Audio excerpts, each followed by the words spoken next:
अगर हम उनका विरोध करते हैं ना, वो किसी न किसी बेस पे हम पे झूठे मुकदमे कर देते हैं। अगर हम न्याय की मांग करते हैं, किसी मुद्दे की बात करते हैं, तो हमें झूठा ठहरा देते हैं। क्यों? क्योंकि उनके पास पैसा और पावर है, हमारे पास नहीं है। आपकी लड़ाई तो इस समय चंद्रशेखर आजाद रावण भी लड़ रहे हैं, क्या कहना चाहेंगे उनकी? कोई लड़ाई हमारी नहीं लड़ रहा, कोई लड़ाई नहीं लड़ रही। सारे एक है, चेहरे पे दूसरा चेहरा, चेहरे पे दूसरा चेहरा। तो यहाँ पे ये चल रहा, कोई हमारी लड़ाई नहीं लड़ रहा। हमारी लड़ाई मेरे समाज से खुद लोग लड़ रहे हैं और ये नौजवान साथी लड़ रहे हैं। ट्रेन पे महिला सिपाही के साथ रेप होता है, उस पर क्या योगी जी कुछ बोले?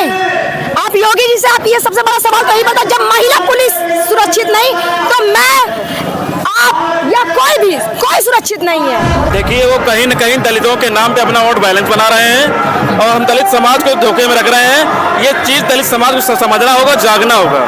हम लोग लवारिस नहीं है, हमारी मार्शल कौम है।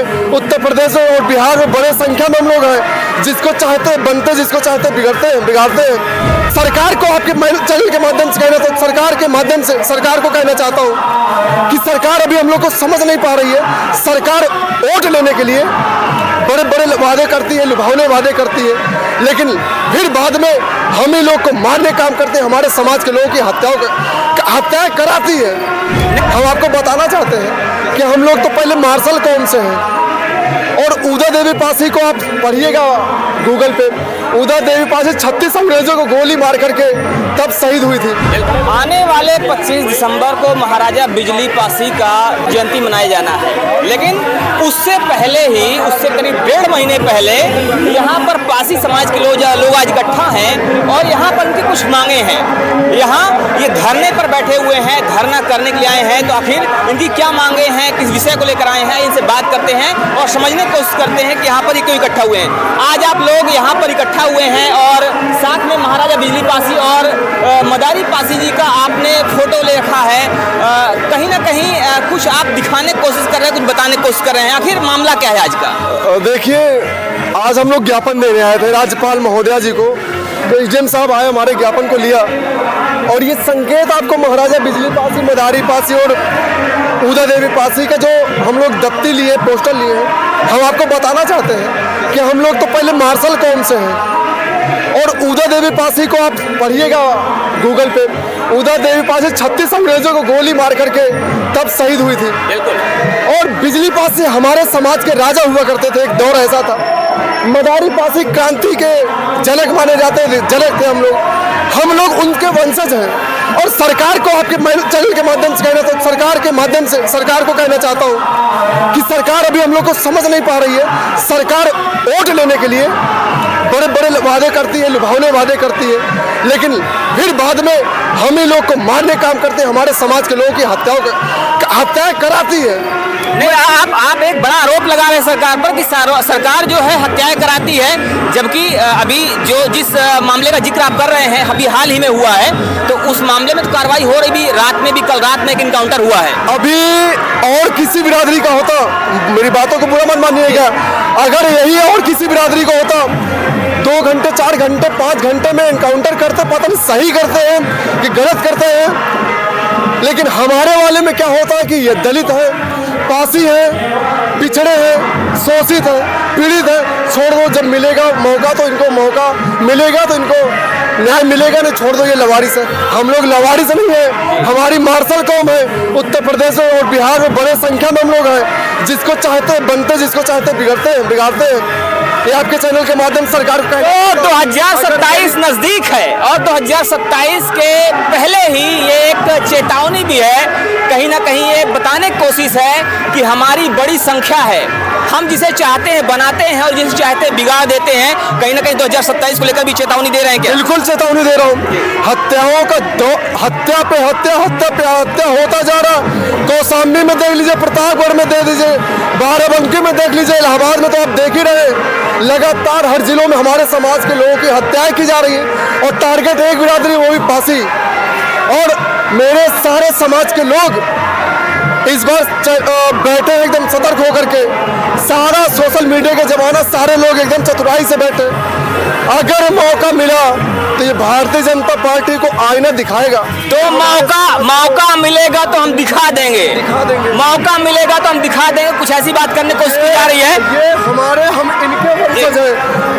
अंग्रेजों गोलियां अच्छा एक बात बताइए, आपकी लड़ाई तो इस समय चंद्रशेखर आजाद रावण भी लड़ रहे हैं, क्या कहना चाहेंगे उनकी? कोई लड़ाई हमारी नहीं लड़ रहा, कोई लड़ाई नहीं लड़ रही, सारे एक है, चेहरे पे दूसरा चेहरा, चेहरे पे दूसरा चेहरा। तो यहाँ पे ये चल रहा, कोई हमारी लड़ाई नहीं लड़ रहा, हमारी लड़ाई मेरे समाज से खुद लोग लड़ रहे हैं और ये नौजवान साथी लड़ रहे हैं। ये नौजवान साथी मनीष है, शिवा है, जितेंद्र है और अभिषेक है, सूरज है, डीके है, आरती हमारी छोटी बहन पिछड़े समाज से आती, वो हमारे समाज की लड़ाई लड़ रही, कोई लड़ाई हमारी लड़ नहीं, आप कह रहे हैं कि चंद्रशेखर आजाद रावण आपकी लड़ाई नहीं लड़ रहे हैं, जबकि वो कह रहे हैं कि हम दलितों के लिए संघर्ष कर रहे हैं, दलितों को आगे बढ़ाने की कोशिश कर रहे हैं, क्या कहेंगे इस पे आप? देखिए, वो कहीं न कहीं दलितों के नाम पे अपना वोट बैलेंस बना रहे हैं और हम दलित समाज को धोखे में रख रहे हैं। ये चीज़ दलित समाज को समझना होगा, जागना होगा।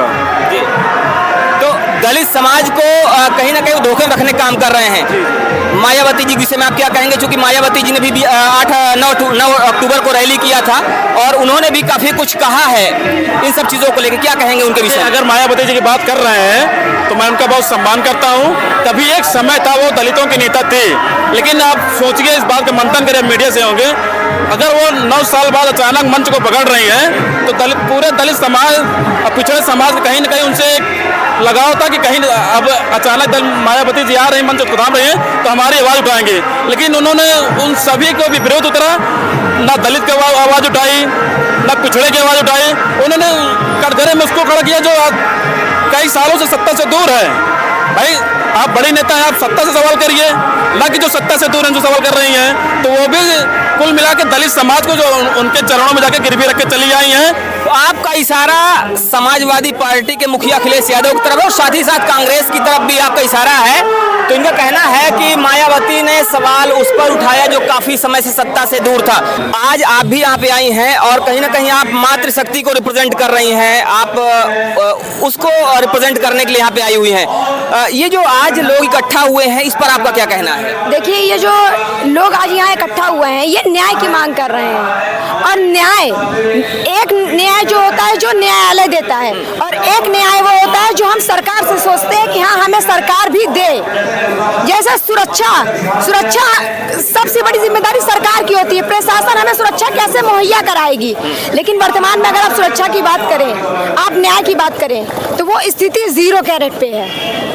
अगर हम सोचें कि हाँ, हम किसी से लड़ सकते हैं, तो कि जो हमसे बड़े लेवल पे है ना, अगर हम उनका विरोध करते हैं ना, वो किसी ना किसी बेस पे हम पे झूठे मुकदमे कर देते हैं। अगर हम न्याय की मांग करते हैं, किसी मुद्दे की बात करते हैं, तो हमें झूठा ठहरा देते हैं। क्यों? क्योंकि उनके पास पैसा और पावर है, हमारे पास नहीं है। हम नॉर्मल आदमी हैं। आप कहती हैं सुरक्षा सबसे बड़ा मुद्दा है। भारतीय जनता पार्टी की सरकार कहती है, अगर योगी जी की बात करें तो वो कहते हैं कि जब से हमारी सरकार आई है तब से लगातार सुरक्षा के ऊपर काम किया जा रहा है और अगर कोई भी व्यक्ति किसी महिला को सताएगा, किसी व्यापारी को सताएगा, किसी भी निरपराध को सताएगा तो अगले चौराहे पर यमराज उसका इंतजार कर रहे होंगे। क्या कहें आप? इस पे मैं बता दीजिए, ट्रेन पे महिला सिपाही के साथ रेप होता है, उस पर क्या योगी जी कुछ बोले? आप योगी जी से आप ये सबसे बड़ा सवाल तो ही बता, जब महिला पुलिस सुरक्षित नहीं तो मैं, आप या कोई सुरक्षित नहीं है। आप थाने में देख लीजिए, थाने में रेप की घटना हो रही है, अभी 5 साल की बच्ची के साथ ललितपुर, वहां पर घटना हुई थी। सबसे बड़ा सवाल तो महिला सुरक्षा पे उठता है। तो उस पर तुरंत कार्रवाई भी हो रही है, इनकाउंटर किया जा रहा है। योगी जी कहते हैं इनकाउंटर करवा देंगे तुरंत, मतलब इनकाउंटर किया जा रहा है, लंगड़ा किया जा रहा है लोगों को भी। हाल ही में जो घटनाएं दिख रही हैं उसमें भी इनकाउंटर हो रहे हैं। बात बताइए भैया कि इनकाउंटर कर देना क्या समस्या का हल है? एक आदमी को आप मार देते हो, 4 पैसे वाला है तो खुला घूम रहा है। आप अभी पुलकित आर्या के बारे में देख लीजिए, जो उत्तराखंड में घटना हुई थी, खुला घूम रहा है ना, उसके बाद उसको फांसी हो गई या उसको गोली मार के इनकाउंटर कर दिया गया? आप हाथरस की घटना देख लीजिए, क्या उसमें इनकाउंटर हो गया? आप उठा के लखीमपुर खीरी की घटना देख लीजिए, वो मंत्री का बेटा से क्या उसका इनकाउंटर हुआ? गाड़ी चढ़ा दी उसने। तो यहाँ पर प्रश्न कई सारे हैं। यहाँ पर प्रश्न किया जा रहा है कि जो पैसे वाले हैं, जो प्रभावी लोग हैं, वो अपराध करते हैं, उसके बाद भी बच जाते हैं, वो खुला घूमते हैं और फिर से आपराधिक घटनाएं दोहराई जाती हैं। अगर आप देखेंगे तो मेरे पर भी फर्जी मुकदमा किया गया है, वो भी विधायक के द्वारा। क्यों? क्योंकि हमने केवल सही की बात की। हमारे पश्चिमी से पूजा पाल 2 बार विधायक रही, क्या काम किया? 0%। किसके हक की लड़ाई लड़ी? किसी पासी समाज के हक की लड़ाई लड़ी कि पाल बिरादरी के अन्य व्यक्ति की लड़ाई लड़ी?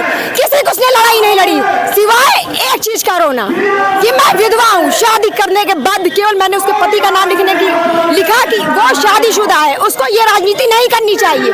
आप समाज के मुद्दे पर राजनीति कीजिए। व्यक्ति एक बार मरता है, लेकिन आप उसके नाम पर बार बार राजनीति कर रहे हैं। आप समाज है जो पिछड़े ओबीसी दलित है, पीडीए समाज है, आप उसकी लड़ाई लड़िए। उनको अखिलेश यादव जी ने चुनाव लड़ाया, टिकट दिया, किस लिए? कि वो समाज के मुद्दे की बात करें। वो क्षेत्र वो कभी शायद जल्दी नहीं जाती। आपने भी एक बात कहा कि पीडीए समाज की लड़ाई लड़ें। क्या किसी विशेष समाज की लड़ाई लड़ना जायज है या सर्व समाज की लड़ाई लड़ना चाहिए? देखिए, पीडीए में केवल पिछड़ा दलित अल्पसंख्यक नहीं है। पीडीए में अगड़े भी आ रहे हैं। अगड़े की तो बात कहीं होती ही नहीं है, पिछड़ा दलित अल्पसंख्यक की बात होती है। ये वो आपको लगता है।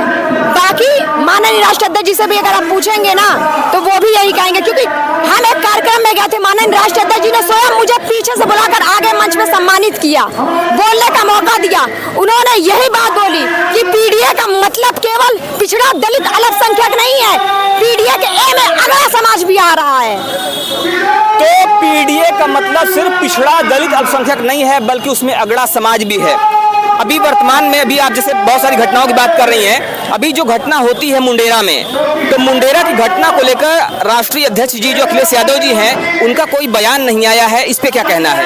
देखिए, इस घटना को लेकर उनका बयान इसलिए नहीं आया क्योंकि अभी तक उनके पास इस विषय में चर्चा करने के लिए कोई विशेष मुद्दे से पहुंचा ही नहीं है। अगर पहुंचा होता, उनको विशेष समझाया जाता उस मुद्दे के बारे में, तो इस पर चर्चा उनके पास मुद्दे पे अगर आपने बात की है तो आप कामधेनु स्वीट हाउस वाला देखा होगा, गाड़ी चढ़ गई, लोग वहाँ दुकानें चलाते हैं, लोगों की दुकानें बर्बाद हो गई। वो तो बड़ा आदमी है ना। अखिलेश यादव जी के पास वो घटना पहुंच गई है कामधेनु वाली, उसके ऊपर ट्वीट भी आया, लेकिन जब पासी बिरादरी की बात आती है, इस घटना की अगर आपने चर्चा कर दिया तो ये आंदोलन जिनकी अध्यक्षता में हो रहा है आदरणीय बड़े भैया रजनीश भारतीय जी, ये इस मुद्दे को लेकर माननीय राष्ट्राध्यक्ष जी के पास जाएंगे और उस पर चर्चा करेंगे। उन्होंने पहले ही बोल दिया। वो ठीक है, ये जाएंगे, चर्चा करेंगे, लेकिन अखिलेश यादव जी का बयान नहीं है। हम इस पर जानना चाह रहे थे आपसे कि इस पर आपका क्या कहना है? देखिए, इस पर बयान उनका अभी इसलिए नहीं आया है क्योंकि देखिए उनके पास कोई एक मुद्दा नहीं बचा है, उनको सबको देख के चलना है। वो सोशल मीडिया तक वो सारा। अच्छा, आपको नहीं लगता है कि जहाँ पर अपना वोट बैंक का फायदा होता है वहाँ पर वो बयान तुरंत दे देते हैं, जहाँ पर फायदा नहीं होता वहाँ पर बयान उनका नहीं आता है? भैया, ऐसी कोई बात नहीं है।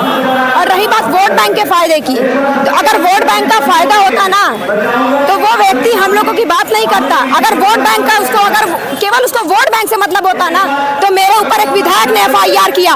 वो व्यक्ति पूजा पाल वर्तमान में विधायक थी सपा से, लेकिन उनकी ना सुनकर मेरी सुनी उन्होंने। तो खैर, यहाँ पर बहुत सारे मुद्दे हैं, बहुत सारी बातें हैं। यहाँ पर पासी बिरादरी के लोग हैं जो आए हुए हैं अपने मुद्दे की बात करने के लिए, अपने हक की लड़ाई की बात करने के लिए, और यहाँ पर अन्य लोग भी साथ में हैं। तो यहाँ ये लोग बात कर रहे हैं कि सभी के साथ समानता व्यवहार होना चाहिए और किसी के साथ भी असुरक्षा की बात नहीं होनी चाहिए। फिलहाल इस पर आपका क्या मानना है, आपका क्या कहना है, आप हमें जरूर बताइएगा। बने रहिए हमारे साथ खबरों का अपडेट के लिए। जय हिंद।